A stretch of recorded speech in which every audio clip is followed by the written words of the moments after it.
Assalamualaikum warahmatullahi wabarakatuh.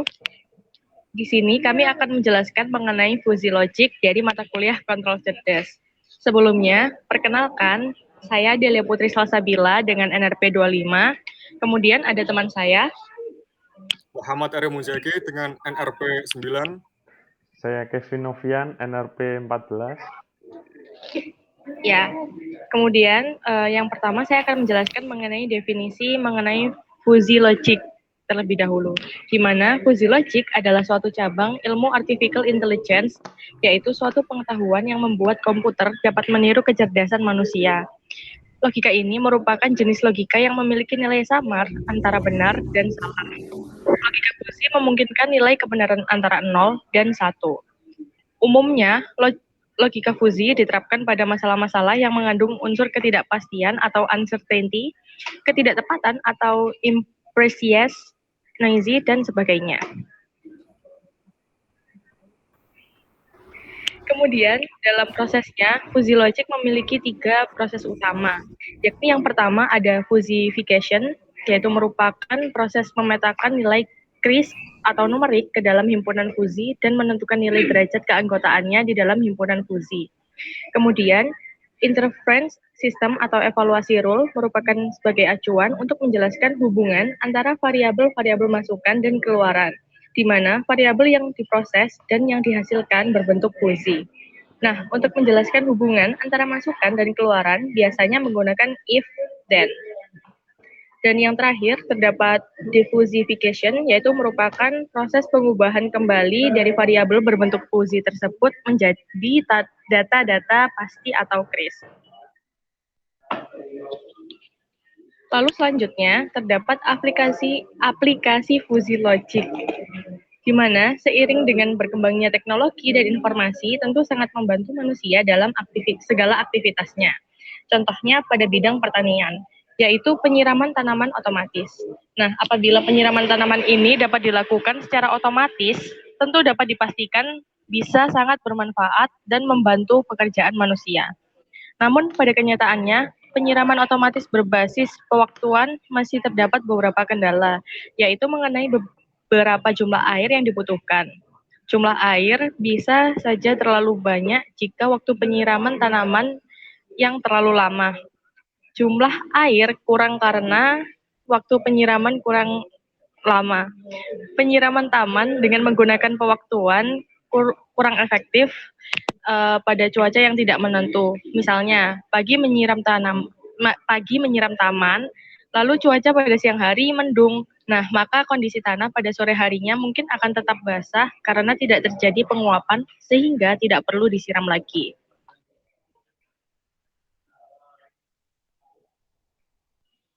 Oke, selanjutnya akan dilanjutkan oleh teman saya. Lalu berikutnya pada skema flowchart, program akan dimulai start. Sensor akan membaca kelembapan tanah dan membaca suhu udara. Program akan membentuk fuzzifikasi. Outputnya berupa pompa air menyala, lalu ada feedback untuk kembali ke pemrosesan dari sensor. Membership input-output terdiri dari 2 fungsi, yaitu adalah membership fungsi plot pertama dan kedua adalah membership function plot kedua. Membership fungsi plot mempunyai 4 fungsi, yaitu fungsi trapesium dan 3 fungsi segitiga, lalu fungsi trapesium ada terakhir. Untuk kedua, fungsi trapesium kering, fungsi segitiga agak kering, normal, agak basah, lalu fungsi trapesium basah.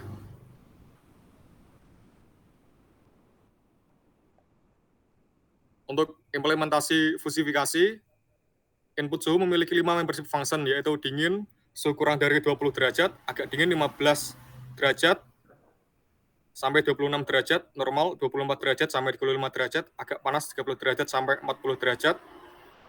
Dan kelembapan tanah memiliki 5 membership function berikutnya, yaitu kering kurang dari 30 derajat, agak kering 25 sampai 55 derajat, normal 35 sampai 70 derajat, agak basah 65 sampai 85 derajat, dan basah lebih dari 80 derajat.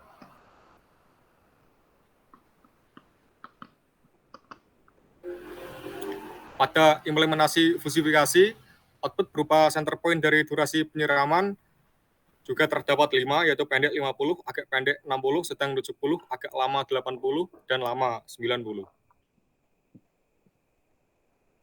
Rule base fusifikasi disusun dengan if, and, dan then.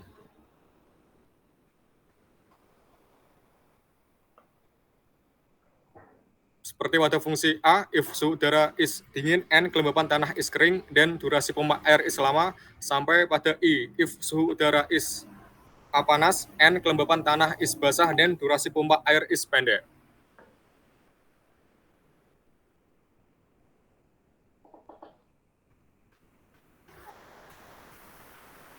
Lalu untuk slide selanjutnya,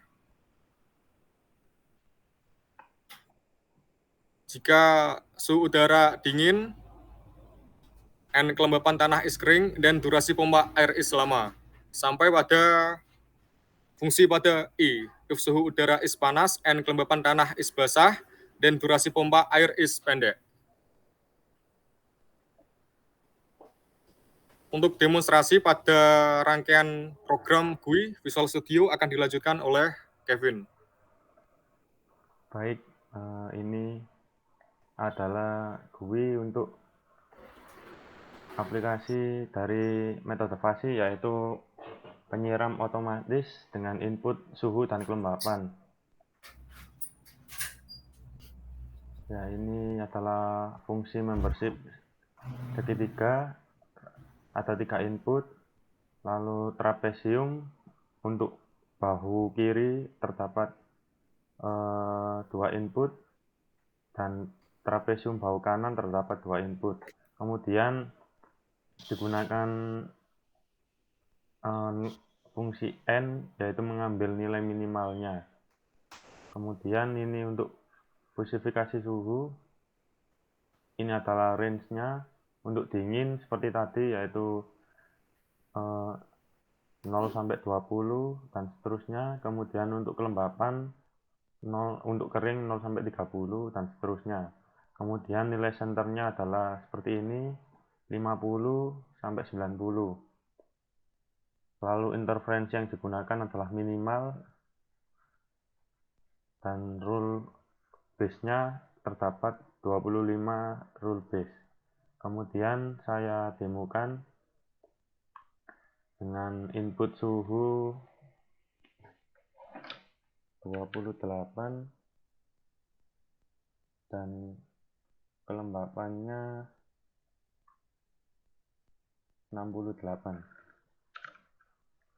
Didapatkan hasil seperti ini, yaitu 66,15 dengan rule base. Untuk rule 13 yaitu 10,67 dan rule 14 sebesar 18.